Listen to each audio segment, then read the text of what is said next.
Welcome back to Brainy Bytes. Did you know the average CEO reads over 50 books a year? Don't have that kind of time? We summarize books and bring those powerful ideas directly to you. Get the wisdom and skip the weeks of reading. Influence.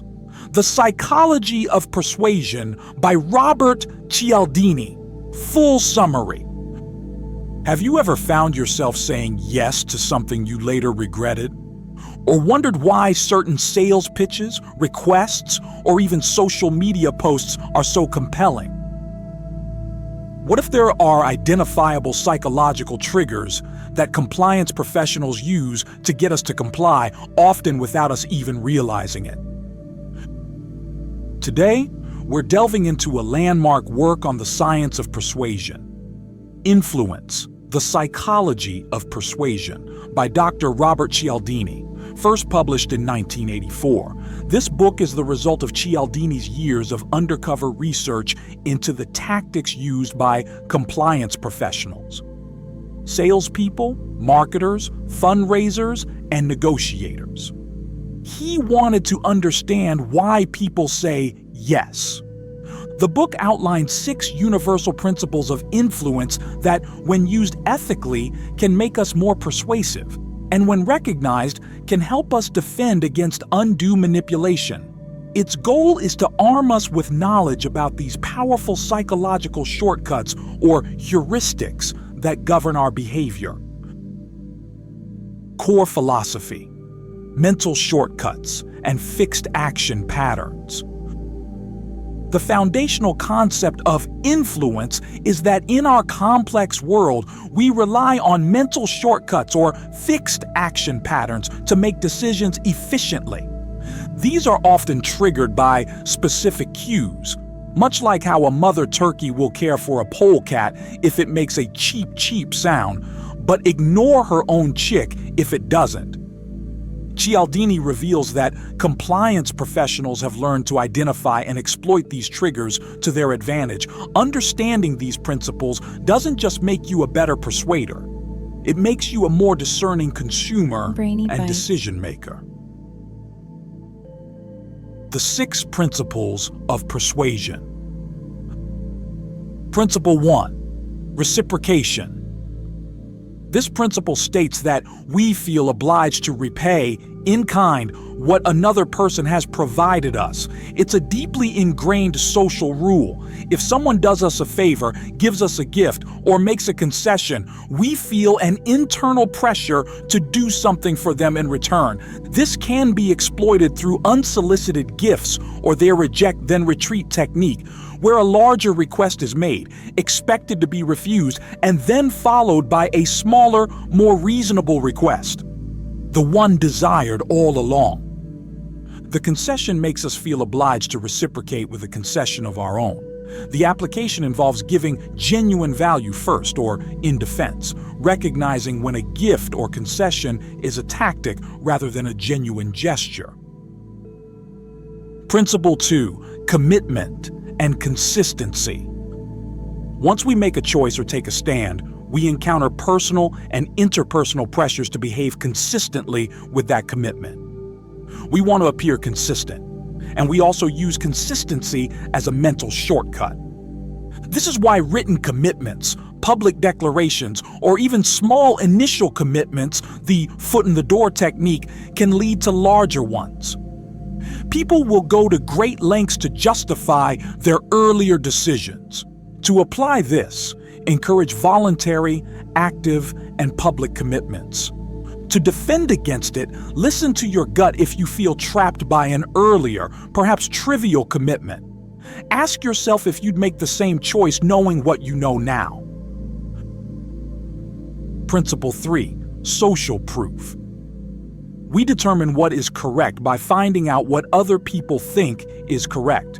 When we are unsure of ourselves, or when the situation is ambiguous, we are most likely to look to and accept the actions of others as correct. This is why testimonials, reviews, bestseller labels, and even laugh tracks on TV shows are so effective.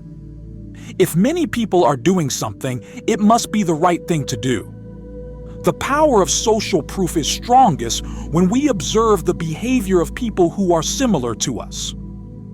Application involves showing how similar others are already doing what you're asking. Defense involves recognizing when social proof is being faked or when the crowd is clearly mistaken. Principle 4. Liking.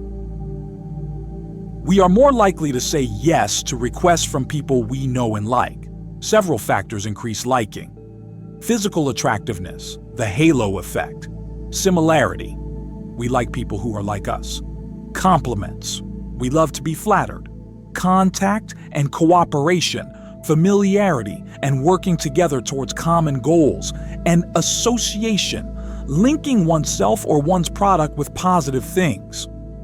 Salespeople often try to find common ground or pay compliments for this reason. To use this ethically, build genuine rapport and highlight similarities. To defend, separate your feelings about the requester from the request itself. Principle 5. Authority. We have a deep-seated sense of duty to authority. We are socialized to obey legitimate authorities. This is why titles like doctor, professor, or a PhD, uniforms, and even the trappings of authority like expensive cars or suits can trigger compliance, even when the authority is not legitimate or relevant. The Milgram experiment is a stark example of this. It was a series of social psychology experiments exploring the extent to which individuals would obey an authority figure, even when instructed to inflict harm on another person. To use this principle, demonstrate your expertise and credibility ethically. To defend, ask 2 questions. Is this authority truly an expert? And how truthful can we expect this expert to be here? Principle 6. Scarcity. Opportunities seem more valuable to us when their availability is limited. The thought of potential loss plays a powerful role in human decision-making. This is why limited time offer, only a few left, or exclusive tactics work so well. Scarcity can be in terms of quantity or time. The principle is even more powerful when items are newly scarce or when we are competing with others for them. To use this, ethically highlight genuine scarcity or unique benefits. To defend, recognize the emotional arousal scarcity causes, calm down, and assess whether you want the item for its own merits or purely because it's scarce. Real-world application. So, how can we use this knowledge? 1. Be aware of these triggers. Recognizing these principles in action is the first step to both using them ethically and defending against manipulation. 2. Give genuine value first, reciprocation.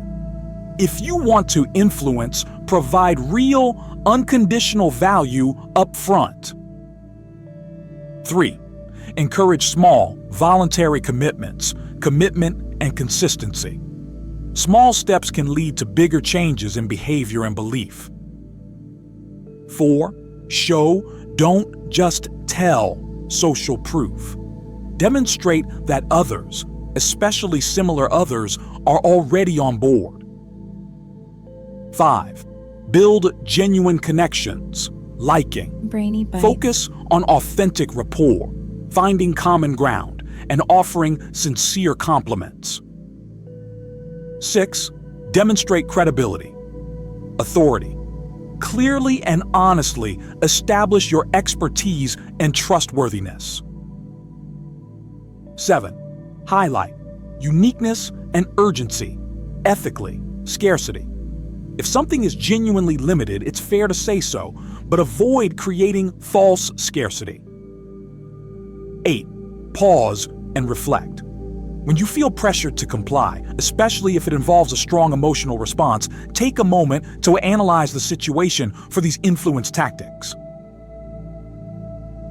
Influence is an essential read for anyone who wants to understand human behavior, become more persuasive, or simply avoid being taken advantage of. These principles are powerful, and understanding them is a superpower in our modern world. If you found this summary valuable, please give this video a thumbs up, subscribe to Brainy Bytes, and hit that notification bell so you don't miss future summaries. We're building a community dedicated to learning and growth. Want to help fuel future content like this? You can support the channel by buying me a coffee through the link below. It helps me dedicate more time to finding and summarizing these impactful books for you all. And speaking of impactful books, what psychology or social science book should I explore next? Let me know your suggestions in the comments. Your input drives the channel. Thanks for watching.